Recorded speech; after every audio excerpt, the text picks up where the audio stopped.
what is up, guys? So in the spirit of clicking yes.deck, I've actually decided to go back to my Darkworld list and have a look if it could actually be improved.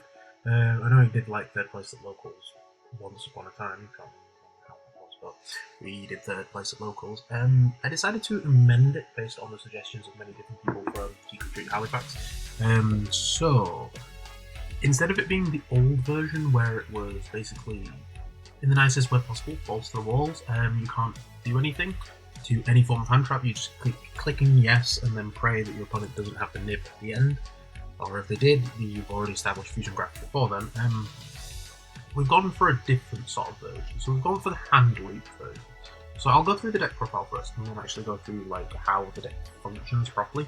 So we start with the 1 Zephyros, the 3 Brow, 1 Cerule, 2 Bigfoot, 2 Chupacabra, 2 Mothman, 3 Nessie, 1 Jackalope, 1 Tsuchinoko, 3 Genta, 2 Grapha, 2 Overking, 2 Silver, 3 Snail, and 1 Salamander. And then for the spells, we have the Triple Allure, 1 Card Destruction, 2 Ascension, 1 Archives, and 3 Gates.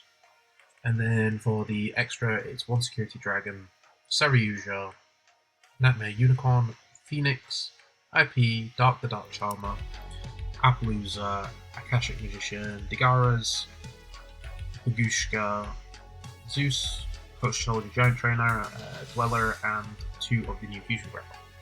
So, I'm not going to really go through the side on this one, because the side I just kind of chucked cardboard together and hope for the best. It's not designed for any specific format. It's just that's what I just had at the time and got around it. The only really interesting thing in the side is the secret village of the spellcaster. Now, there's this weird theory that I had with a bunch of my friends, and it was basically based on the what was done in Crystal Beast. So the idea is that you would keep drawing cards until you finally hit the secret village, and then make an Akashic Magician or a Dark the Dark Charmer activate village, and against certain matchups like Runic Naturia, they just couldn't play around it because they had to draw the things to actually beat over the monster, and if they couldn't, then next time you just follow to kill them. Obviously it's kind of good with the Dark Charmer because they waste their battle phase to out the thing, and then because you only play a handful of spells, it doesn't matter that you're now on the secret village, you can play around it really easily.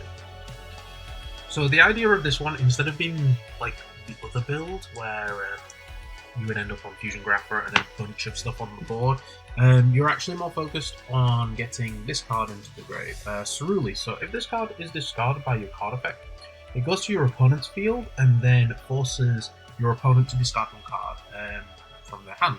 Now, I've explained this so many times to different people, so I guess might as well do it again. So Cerule summons itself to your opponent's field, and because it is on your opponent's field, you are the one that's actually discarding the card, not your opponent, because your opponent's controlling the monster, so it's the opponent of whoever controls Cerule at the time. So that means that your opponent will discard the card from your hand, and you get the full Darkworld's effect. So this is why Silver becomes very, very good, because Silver just rips 2 cards out of your opponent's hand.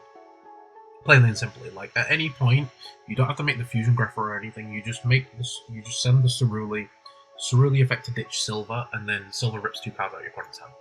And then you can use Grapher to bounce the Silver back to hand. So then next turn, when your opponent activates something, you use Fusion Grapher's effect to change it to your opponent discards 1 card from their hand. You discard your Silver again. It comes back and rips 2 more cards out of your opponent's hand.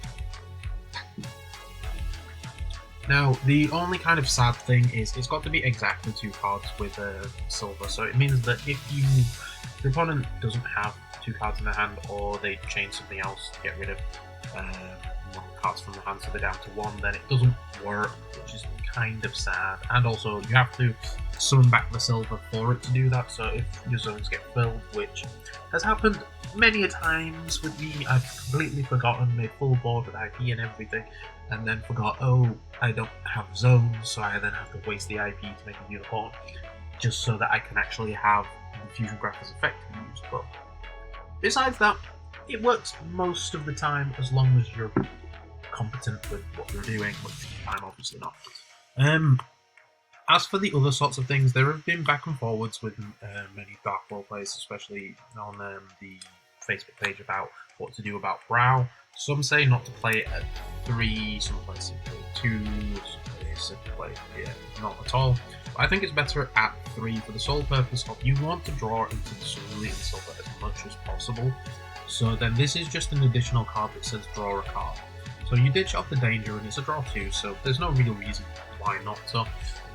The only thing I'm thinking of bumping up to 3 now is the Mothman, now that Tira's kind of gone.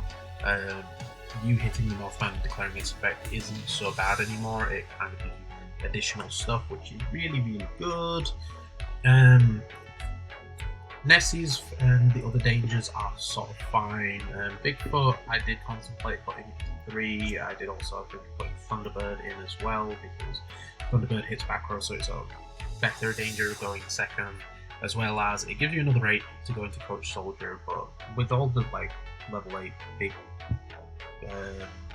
Darkworlds such as Grapher and Overking, it kind of doesn't matter at any point.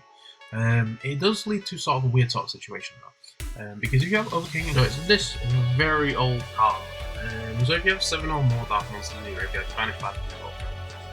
Now, besides the 2 Greffers, which, well, the Greffers and the Overking, everything else can be banished and it does not matter, which even to an extent Grapher and Overking can be banished, because Fusion Grapher brings back the banished regular Grapher, so you can banish one of them, and the draw 3 is just, it's just amazing as a draw 3, so it's like, why wouldn't you want that sort of situation in your life? As for all the other stuff, it's basically discard or draw.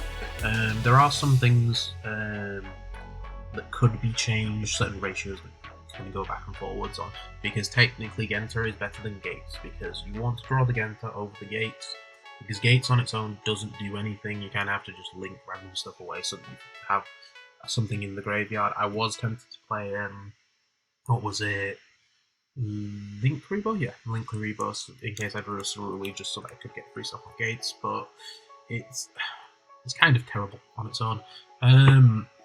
As for Darkworld dealings, I don't want to give my opponent draws, because it allows them to draw into the stuff that they need out my board, so I don't want any cards that give my opponent draw power.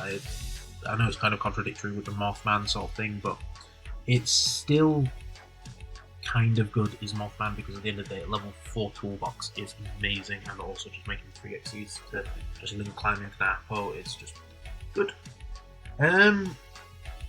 So that's really it for the main. Like, the theory for the side, I know it kind of looks like the side from hell, but there's different sort of things for different reasons. So I do think silver should be side. I mean, gold should be side, because this is the one that just pops stuff on the field. So if you go second and you give them the Cerule then turns into free popping of opponent's cards.